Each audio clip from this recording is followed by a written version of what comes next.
Welcome back, everybody, to Bitcoin cryptocurrency talks with Sergio and David Hollander here, talking about Bitcoin, gold, and Costa Rican real estate today.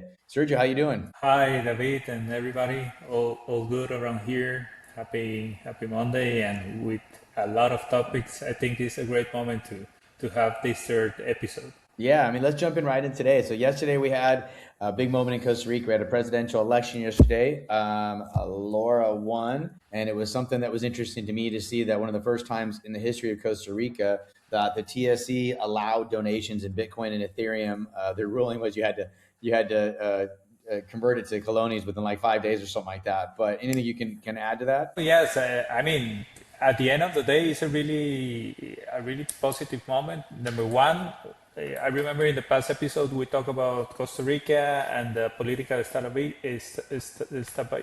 So it's exactly what happened yesterday: presidential election, different parties, a lot of people came to vote. Now we have a winner. It's super interesting because they control the Congress, so that's always positive to do things from a Exactly. different point of view. So we're really looking forward for from this, and from the crypto angle. Well, they receive donations with crypto, so that's also really cool and positive for the crypto ecosystem. Yeah, I mean, I think it's starting to open the door more, even for the Costa Rican real estate area that we're speaking about, where people are being more acceptable to receiving money in Bitcoin and things like that. So, I mean, just having the TSC allow that to happen is a huge, for me, is a huge momental thing of Costa Rica to accept that. I also know this past weekend we also had the Bitcoin convention in Salvador. I didn't get a chance to go. I know you and I talked about it. I heard there were some great people there. I did get some of the speakers information from it, so I'm excited to hear what comes out of that from some of my friends.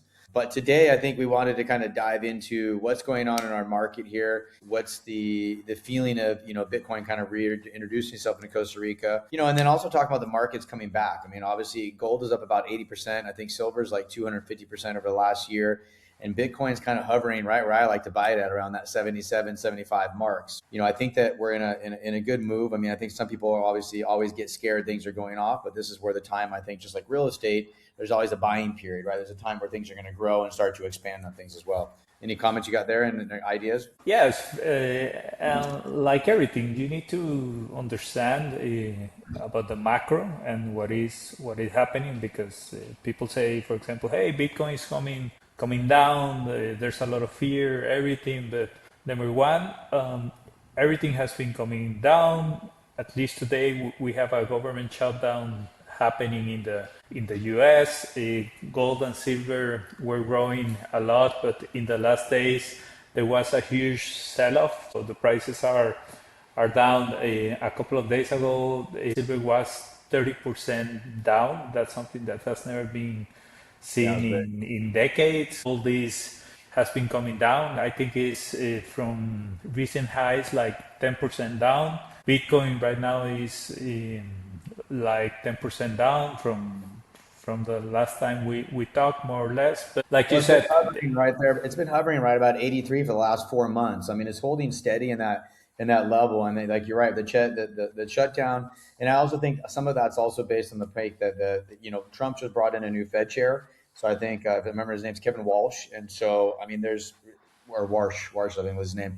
So there's some big changes happening in the U.S. as well. That's also affecting, like you said, is kind of some movement there with the shutdown and the new Fed change. And I think we'll see some movement in up volatile to kind of increasing up again. yes. I mean, there's always the microenvironment. When you see the tech stock, for example, Microsoft earnings were presented last week.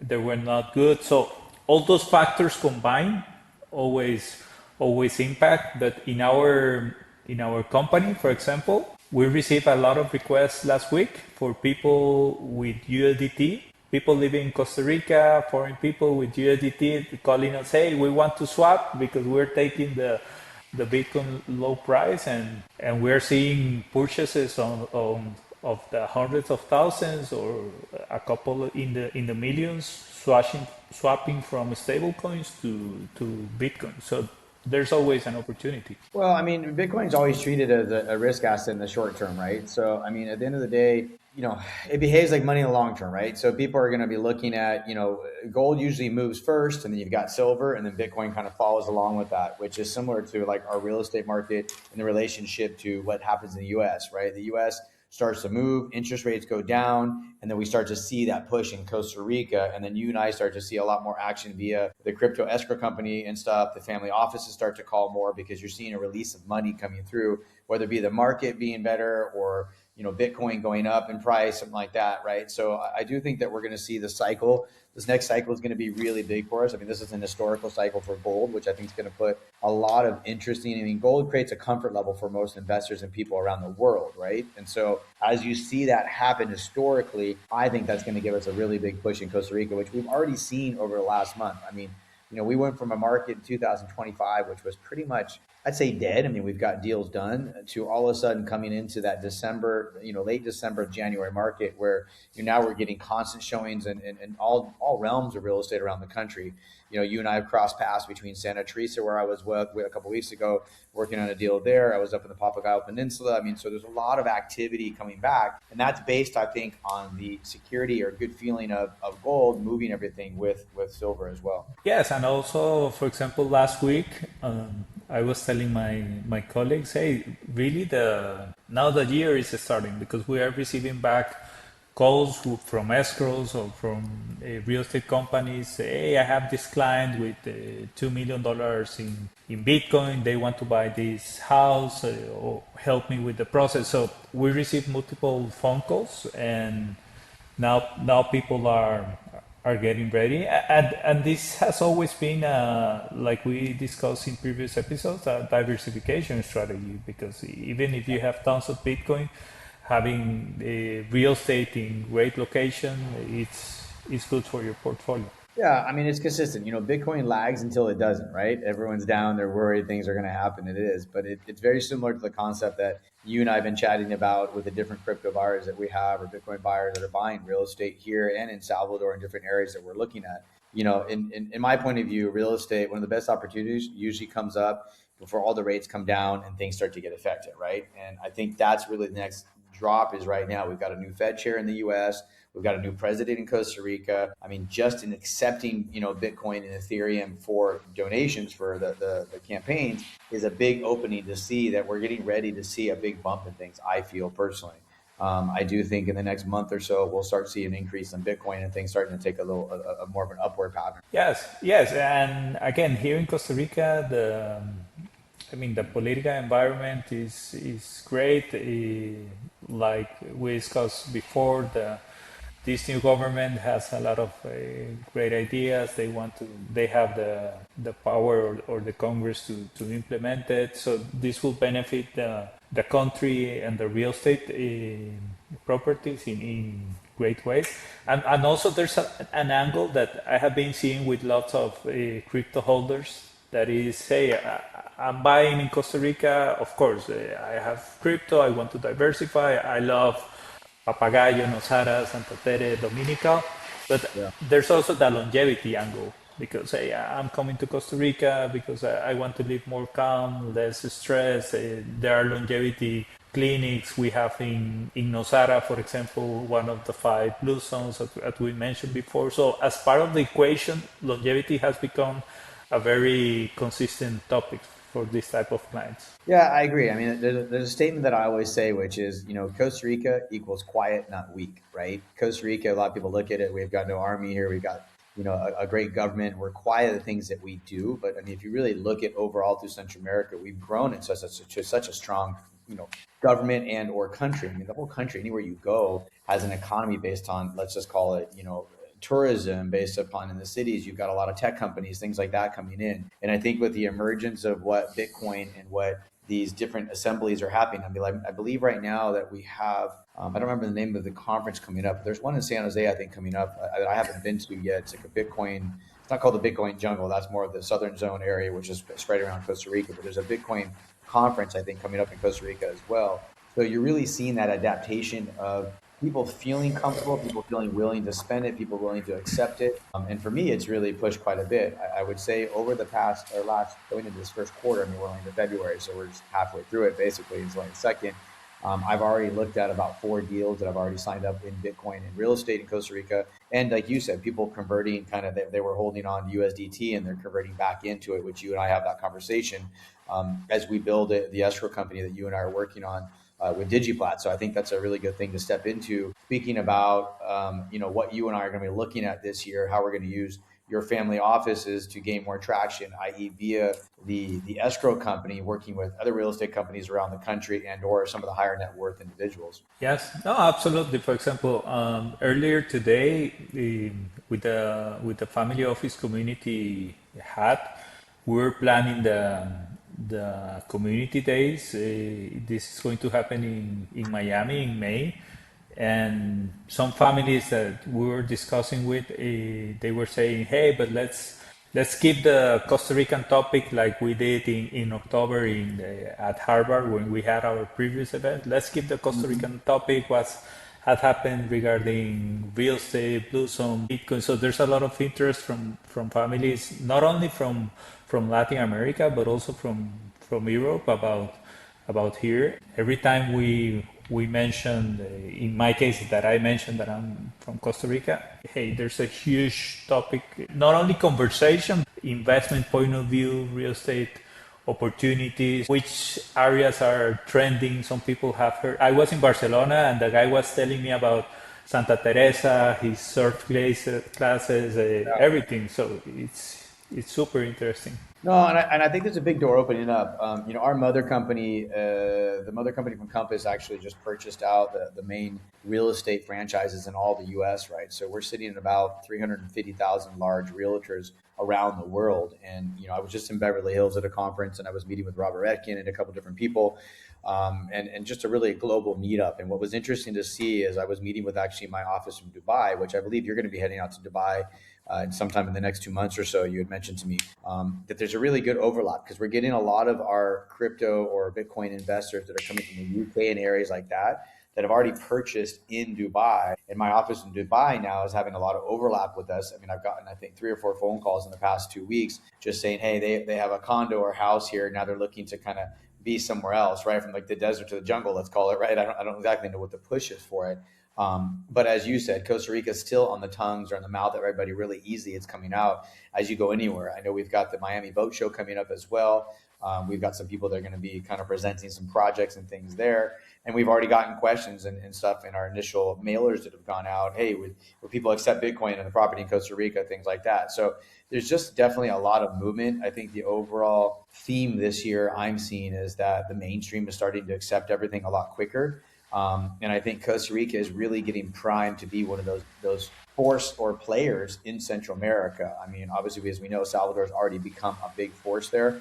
I've met with quite a few different companies that are working out of there, and they're really pushing it. But at the end of the day, we have data from 17 offices that we're pulling, one of the larger companies in Costa Rica, Coral Banker. And then we also have the data with you and information coming into play to see what those markets are doing and really what are purchasing. When I look at that data in those markets, I see in the north in areas like in Papagayo, in areas like Tamarindo, where there's a lot of movement of Bitcoin and real estate and things like that. But not just in real estate.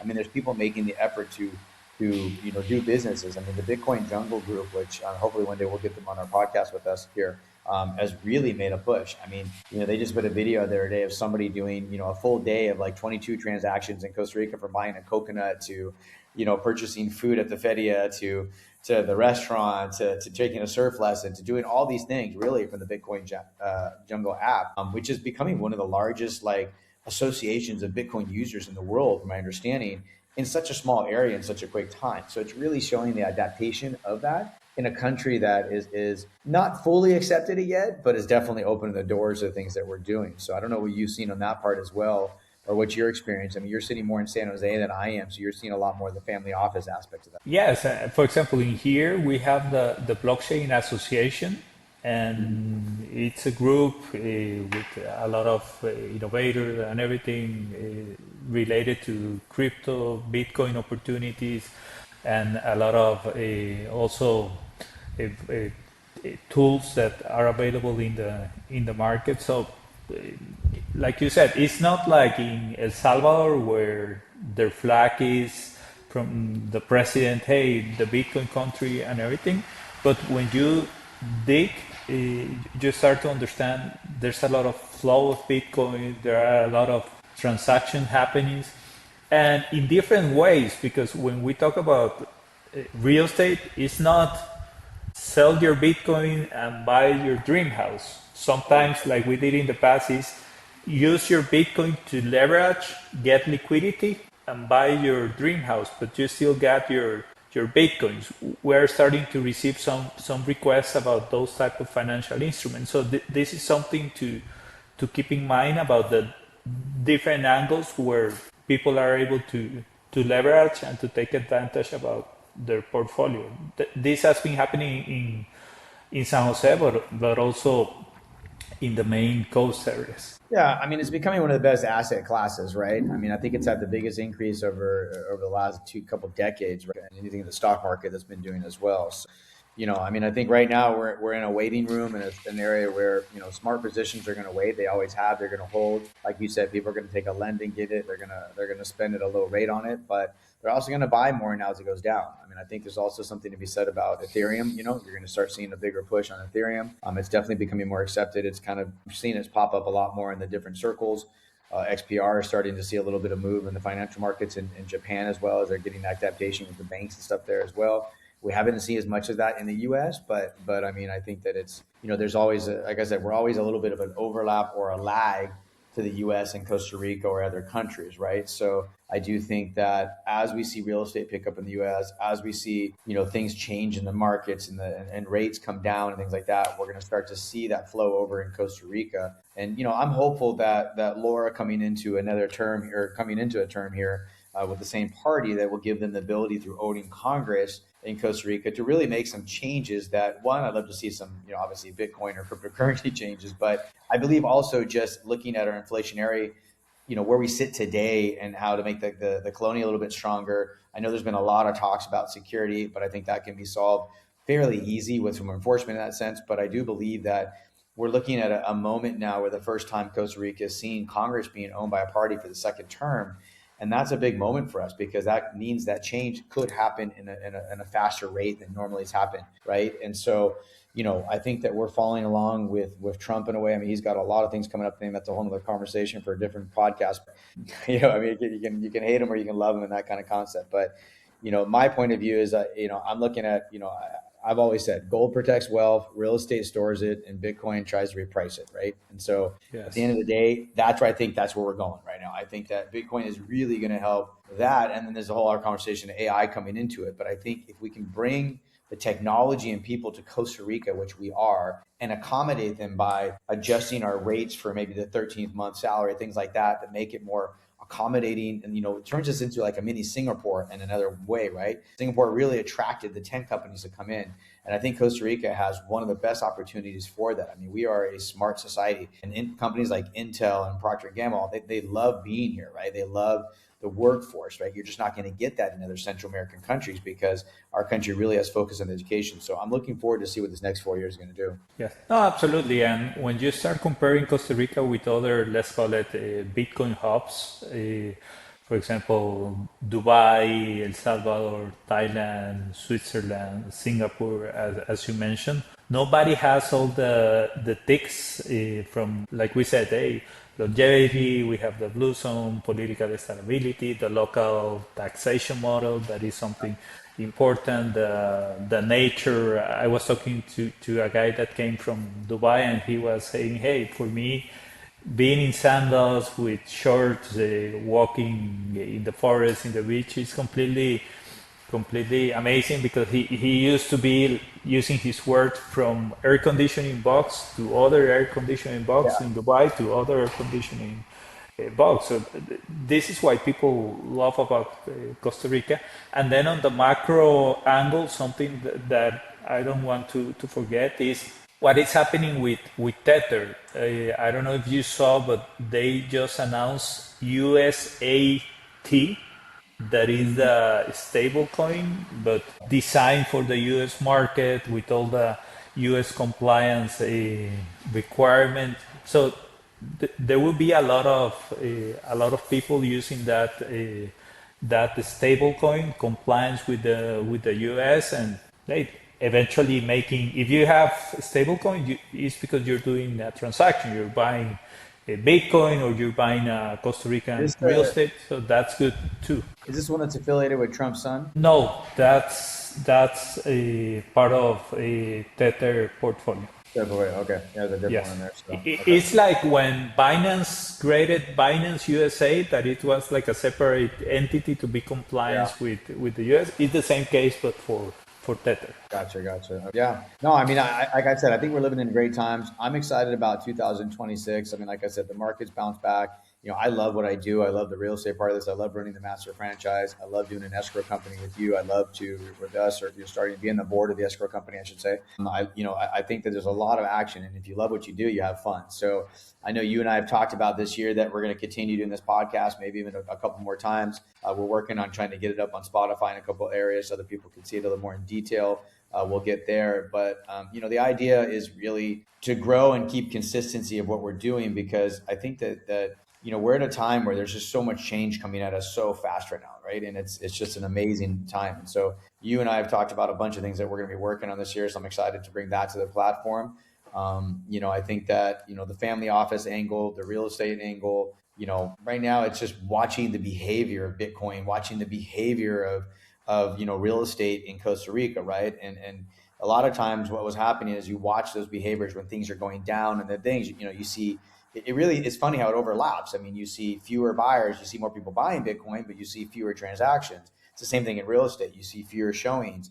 You have longer cycles of real estate sitting on the market, right? Sellers like to hold to their price. And one big statement I always tell people is don't chase the market down, right? So, in my end of the real estate world, I'm always telling people, hey, price your price where it's at. Don't go back to the old days where people are putting it higher if they think someone's going to make a lower offer, 20% lower. Put it where it should be at, so you're not chasing the market down. Because a lot of companies in Costa Rica, their trend is going to people and saying, oh, price is so high, and then we'll come down in a month and two right now. And I think that you're seeing a lot of properties that have been sitting on the market for a long time, which is really ruining the market by overpricing things, and then also pricing them at a point where they just keep going next month, here comes down, here comes down. So what happens is you start to see these different prices all over the market. And it's kind of a similar concept, which scares people in the Bitcoin, because they start to see it. It was at, let's call it at 95, and it's at 84. Now it's at 75. It goes here, and they start to get really nervous, understanding that it's an asset class, right? You have to understand things are going to go up, they're going to go down. So take a deep breath. Let's understand where it's at. Understand you're in it for a long term and really hold, right? I mean, that's where it's all come from. Yes, and like we said, hey, don't forget the macro environment, because, for example, it's not only Bitcoin, it's everything. There are a lot of things moving, and at the end of the day, there are economy cycles. So it's impossible that any asset only goes up. You have consolidation periods, everything. But I see this year really, really positive. I'm really bullish on Costa Rica, also on Bitcoin, and well, there are tons of deals, tools to make a transaction happen. That's a cool part, and that's what I also love. Like you said. Yeah. Yeah. No, I mean, I agree with you. I'm bullish on Costa Rica. I was excited to have, be able to, I think it was my fourth time voting in Costa Rica for president. So, like I said, I've been here a long time, more than half my life. I am a Costa Rican citizen. So, I'm here to stay. I'm not getting rid of me. They can't get rid of me if they want to get rid of me, I think, at this point. So, so we're No, going. this is great. Great. This is good. Exactly. All right. Well, I hope that I'd like to. I'm going to put it out there. Our next one, maybe we can do this one in person, you and I, because it's been a while since we've seen each other. Well, actually, that's not true. We've seen each other, but we're doing a podcast. Maybe we can plan the next one in San Jose and get our readers. The other thing is, if anybody has any questions, hopefully people send some stuff on YouTube. We can take those questions for next time and put some stuff in there. Any topics that you guys want us to cover as we go through this. And then we'll keep expanding on this conversation of Bitcoin in Costa Rica, and really expanding on the real estate market / incorporating with Bitcoin, and see how we can do it. Any final comments you want to make, Sergio? Oh, it would be great if we could get some question, comments, or topics idea for next episodes, because there's a lot of people calling us for deals, but also for topics. You're more than invited. Yeah, and don't forget, you can reach out directly to us on our websites, or in here we'll put a little click in there. If you've got real estate interest, you've got interest in just using the escrow company that we have in Costa Rica to do that. If you want to exchange, if you're building a house, if you're buying a car, we can help you with any of these kind of concepts. Please just reach out to us and let us know your questions, and we'll get back to you as soon as possible. So thank you everybody for joining us again today. We look forward to connecting soon again, and have a great day. Thank you.